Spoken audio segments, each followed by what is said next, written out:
Straight ahead on 12 News, bridging a gap with your child's car seat, one of the top mistakes parents make when buckling in their children. Then, one of the toughest industries to find success. We'll take you to Plymouth for an inside look at the restaurant industry. But first, the key to staying competitive in an era of online shopping. What bricks and mortar stores are doing to lure Cyber Monday shoppers. 12 News starts right now. Hello and thanks for joining us. I'm Mike Johnson. And I'm Renee Bonneau. The Black Friday shopping frenzy has come and gone, with millions packing into retail stores over the Thanksgiving weekend for those doorbuster deals. Yet millions more plopped in front of their computers today with credit cards in hand for Cyber Monday sales. But as Delane Cleveland reports, plenty of people say they'd prefer to shop the old-fashioned way. This is a toy called Cuba Maze. This is kind of what this store is all about.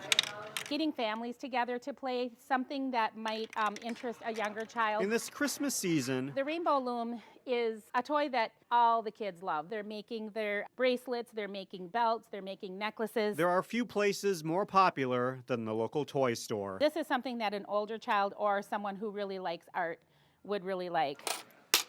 Add Black Friday into the mix, and the result was one crowded, creative kid stuff. We were busy from the second we opened until the second we closed. Yet even with the ease of online shopping, there is something people find appealing about coming into a bricks and mortar store. This is the type of store where you can actually get some assistance, help you look for the thing that you're looking for the child. But we do like the hands-on feel of it. That's exactly why the Wazinskis came in to shop on Monday morning. We do buy some things online, but we like coming to the physical store because I think we like to see it. And if there's any risk of returning it or somebody not liking it, that's the main thing. That philosophy doesn't just apply to toys. These cameras have the same image quality, but without the size. Jason Brown from National Camera in Maple Grove says electronics retailers have been hit hard by online sales, but they found ways to stay competitive through customer service. I think the definite advantage is coming in, feeling the camera, and have somebody that knows the camera tell you about the camera. And through online price matching. You know, price match any local bricks and mortar store, and then we will, for the most part, we'll match any major online retailers. It's like painting. Back at Creative Kid Stuff, even the lure of Cyber Monday sales on their computers can't keep people away. We're well staffed for it, so I think that makes it manageable, and then you can get everybody everything they need. In Maple Grove, Delane Cleveland, 12 News.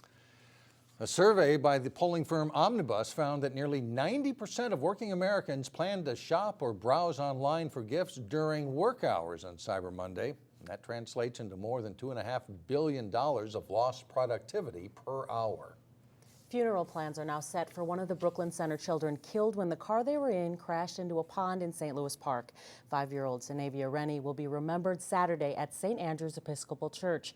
7-year-old Alarius Coleman Garrido also died in the crash. 3 other children remain hospitalized. The driver, 23-year-old Marion Garrido of Brooklyn Center, was not hurt. Brooklyn Park could attract another business to the city. A Chicago area real estate company is moving forward with plans to build a new office and warehouse facility. Connor Commercial Real Estate is proposing a 120,000 square foot facility at the intersection of County Road 81 and I-94. Some buildings on the site would have to be removed. If the project gets city approval, the company hopes to begin construction this spring.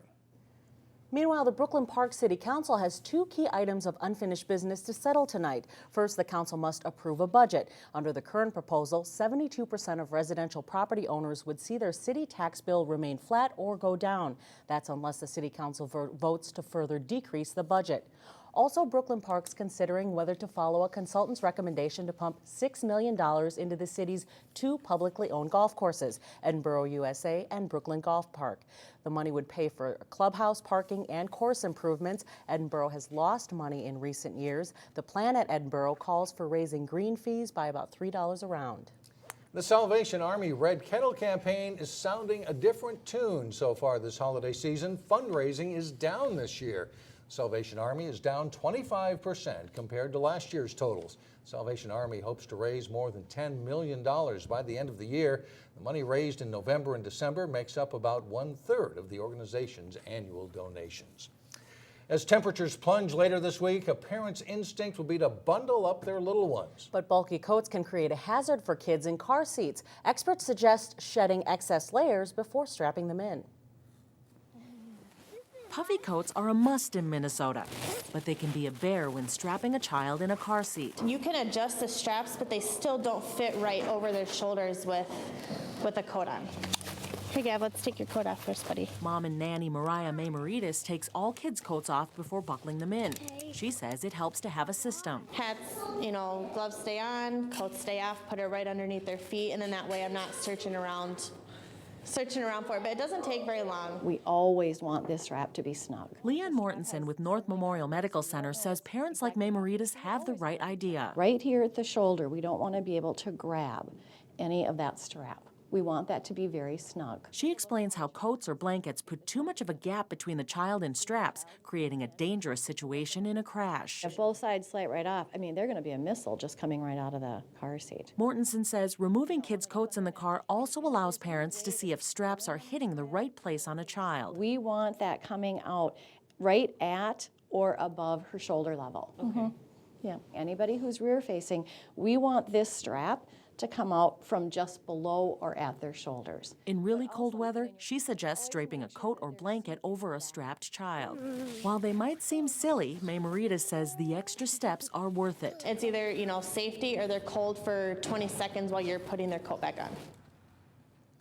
Leanne Mortensen will be on hand to inspect car seats and go over safety tips January 11th at Luther Brookdale Chevrolet. Call 581-3740 for details on this event.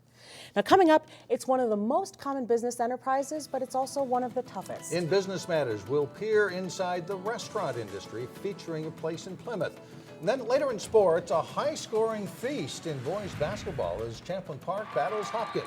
But first, get ready to fall off the weather cliff. We're talking highs in the single digits come Thursday.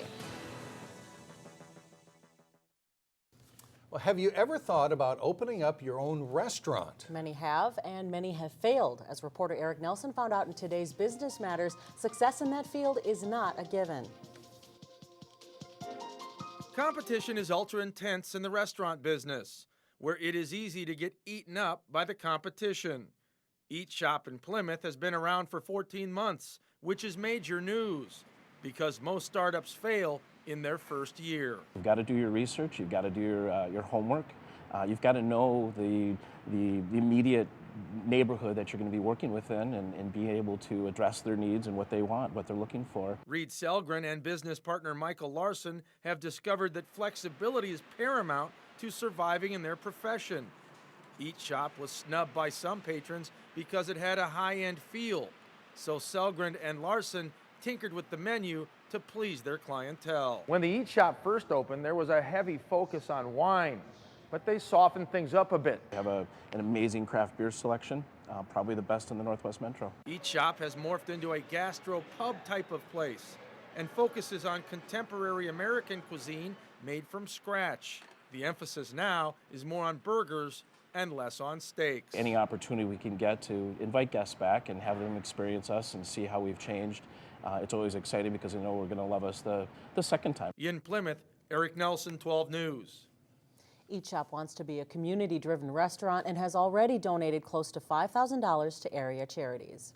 A woman remembered as a history maker and a history preserver has died. 89-year-old Leon Howe died Sunday of natural causes. She loved to paint, but she's remembered for her work preserving the history of Brooklyn Center. She wrote a book about the city, which was republished in 2010 on Brooklyn Center's 100th anniversary. Leon was also part of a group in the 1980s that worked to preserve the Earl Brown Farm in Brooklyn Center. And several years ago, she was named to the Brooklyn Historical Society's Hall of Fame. She died Sunday in Golden Valley. Coming up, an especially green way to shop for the holidays. But first in sports, highlights from a big early season wrestling tournament in Osseo. John Jacobson has that and more when we come back. John Jacobson with sports now. A couple of basketball teams putting up some pretty big numbers. These are like NBA scores, aren't they? They're up and down the floor, putting the ball in the hoop. Pretty impressive for the first weekend of the season. While no local teams played in the football prep bowl, there was plenty of post-Thanksgiving sporting action in the area. The Lindbergh Center, for one, was the site for the inaugural Hopkins Thanksgiving Invitational boys and girls basketball tournaments. The high-scoring battle as Champlin Park meets Hopkins for the boys title. Late in the game, Champlin Park down 6. Hopkins' John Warren gets a hand on Alex Hilly's shot, but Ian Smith is there to put it in and cut the Royals' lead to 4. On their next trip down the court, Hopkins' Stephen Sharp is fouled, makes the first free throw, misses the second, but gets the rebound and put back, and the lead is back to 7. The Rebels trying to come back. Smith with a great move to the hoop to get around Vincent Shahid for the layup. And then Smith on another drive kicks it out to Brennan Witt for the three-pointer. But Hopkins holds off the Rebels in a wild one, 106-103 to take the tournament title. The Hopkins girls also hosted a 4-team tournament at the Lindbergh Center. It ended up with the same 2 schools in the championship as the host Royals took on Champlin Park. The Royals jump out to an early lead, but Champlin Park uses the three-pointer to get back in it. Sydney Hilly finds Hannah Crimble outside for the 3 to get within 1. Then on the next trip down the court, it's Hilly taking the feed from Alexis Alexander, draining a 3 and putting Hopkins up on top early. But Hopkins turns on the defensive intensity from there. Nia Holly steals the cross-court pass, makes a nice spin move on her way to the basket to put Hopkins up 6.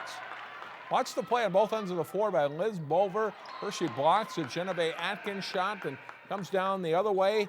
Dee Dee Winston finds Holly for a 3-point attempt that misses here, but Bulver is there to grab the rebound. She gets fouled while putting the shot in, and the Royals are up by 8. And check out this effort. Ashley Bates finds Bulver, who misses, rebounds, misses again. Bates there for the rebound. She misses, rebounds, finally gets it to drop while getting fouled in the process. Royals lead 39-26 at the half. They go on to win the title 76-63. Benilde's girls hockey team has been ranked number 1 in Class AA this season.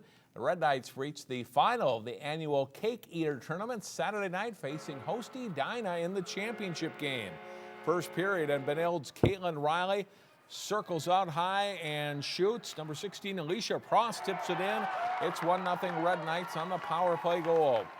Less than a minute later, and watch Kelly Panic, the future Gophers hockey player, skating around and through the Edina defense, keeps her shot low, and she scores to make it 2-0 Benilde after a period. But the Hornets come back in the second. Riley Anderson passes out front to Taylor Williamson for the shot and goal. The Hornets add another goal in the second to tie the game at 2. Third period, and Anderson passes to Grace Bowlby, who passes back to Anderson. She scores from the circle, beating Abby Miller with the shot. Edina adds one more, and the Hornets beat Benilde-St. Margaret's 4-2. The prep wrestling season is underway too. An early season highlight locally is the Ken Drogemuller Invitational hosted by Osseo. Maple Grove has a female wrestler, Emily Shilson, wrestling Varsnig at 106 pounds. She makes it to the semis, but gets pinned by Wayzetta's Mark Walerius just over a minute into their match. At 113 pounds, Maple Grove's Brad Ostachuk is a top-ranked wrestler in Class 3A. He is challenged by Spectrum's Esteban Teagan, but is able to score a takedown here on his way to a 7-0 win. At 132, Wayzetta's Nick O'Brien, ranked 3rd, shows why here. He pins Eden Prairie's J.T. Badeau in the second period.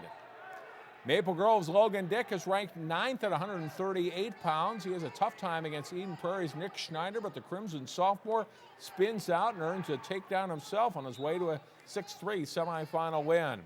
At 145 pounds, Osseo's Carson Brolsman is the 3rd-ranked wrestler in the state, and he shows it here. Brolsman getting the takedown and eventually the pin against his opponent, Mounds View's Jack O'Brien, in just 40 seconds. As we check out the team scores, it's a close one. Osseo wins by 2 points over Maple Grove. Eden Prairie and Andover are 3-4. Wayzetta is 7th, and Totino Grace 9th in the 10-team tournament. And that is a look at sports for today. Thanks so much, John. You're welcome. All right. And still ahead, one of the busiest ski trails in all the Twin Cities. Plus, a thrifty way to find that perfect gift. We'll show you what Merry Thriftmas is all about when we come back.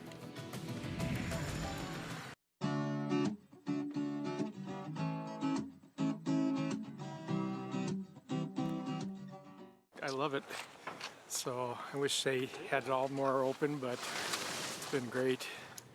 Well, there may be real skiable snow in the metro area soon, but for now, cross-country skiers are happy to see the man-made stuff in Maple Grove. Snowmakers at Elm Creek Park have been hard at work for the past week. 2 kilometers of cross-country ski trails at the park are open about a week ahead of schedule, and they're busy because they were the only cross-country trails with snow in the metro. Our parking lots were full from morning throughout the day, and as soon as we opened up for skiing, the skiers were here, and we were extremely busy. A lot of happy skiers this weekend. And check this one out. One skier thought it was warm enough today to go without a shirt. In fact, the snowmaking operation, the man-made snowmaking operation, is on hold until the next cold blast later this week. That means the Tube Hill probably won't open until later next week. But of course, it did start snowing Monday afternoon, so, we'll see if that changes. Well, with Thanksgiving so late in November, it leaves shoppers with fewer days between Thanksgiving and Christmas. As Neil Persley reports, it means there are already deals at a retail store known for helping a good cause. Now that Thanksgiving is over, the folks at Ark's Value Village in New Hope know what time it is. Oh, Christmas time! That's right, it's Merry Thriftmas time. It's our biggest seasonal promotion of the year. And that's putting it mildly. Business Director Laurel Hansen gives a hint at what you can expect to find at the Merry Thriftmas shop. And incredible bargains, and just anything you'd want for the holiday. And she was right. Santa lights, Santa plates, and Mrs. Claus too. Santas that are watching shoppers do what they do. They're penguins and snowmen and stuff for the tree. The Madonna and Magi in more than just one nativity. There's nutcrackers and angels and dreidels and trees. Anyone baking cookies to please? Cookies are the ultimate gift, and this is a great place to get a cookie tin. Not just Christmas stuff, as you can see. The Ark's Value Village is the holiday place to be. Our mission is to help people in our community with intellectual and developmental disabilities. The aim of the shop is a noble good plight. Merry Thriftmas to all, and to all a good night.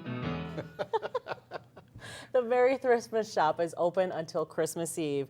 Will Neil be reciting the night before Christmas I for didn't us? know he was a poet, but well done. He got a lot into that by speeding things up. That was a lot of fun. That's all the news for now. Thank you so much for joining us. Stay with us. Community Corner is coming up next, and we'll see you back here again tomorrow beginning at 4.